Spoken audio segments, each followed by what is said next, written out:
Howdy, everybody. It's Rev Kev on Friday, January 22nd, 2021. This week, we are continuing our sermon series called Revival, Stronger Than Ever. And we're learning lessons about how to restart our lives after being shut down by a national crisis. What kind of encouragement does a nation need when it emerges from a national crisis? That's the question Ezra is answering for us in the book of Chronicles. And what kind of encouragement do you need when you are facing a personal crisis? That's also the question Ezra is answering for us in this week's section of Chronicles. First, a little context. The book of Chronicles covers a 400-year period called the Kingdom Period, because from 1000 BC to 600 BC, Israel was ruled by kings. Saul was its first king. He didn't do so well. Ezra doesn't spend a whole lot of time on him. David comes next. David was human in all of his sins and amazing in his heart. The author of Hebrews calls him a man after God's own heart. 2 weeks ago, we saw God ask David to build an altar. So he built the altar.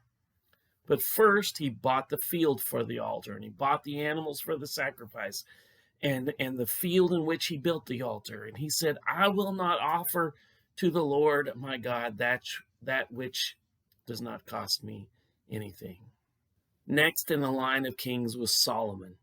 Last week, we learned out his gift of wisdom endowed an entire nation. 2 Chronicles 10 through 13 tells the story of Solomon's son, whose name was Rehoboam. Rehoboam was not a wise king, nor did he have a very easy name to pronounce. When the people asked him to lower their taxes, he raised them instead, which split the kingdom forever. From that time on, Israel was a divided kingdom. The 10 tribes in the north were known as Israel, and the 2 tribes in the south were called Judah. Throughout its history, 19 kings ruled the kingdom of Israel, and not one of them sought or followed the Lord. 20 kings ruled in the kingdom of Judah, and many of them tried to follow the Lord. Ezra, who is writing to a distressed people, is looking for positive examples to teach uplifting lessons. So Chronicles majors in the kings of the south.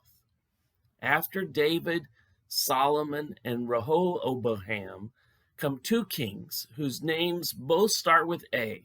The first is Abijah. Abijah only reigns for 3 years, so we're going to skip him.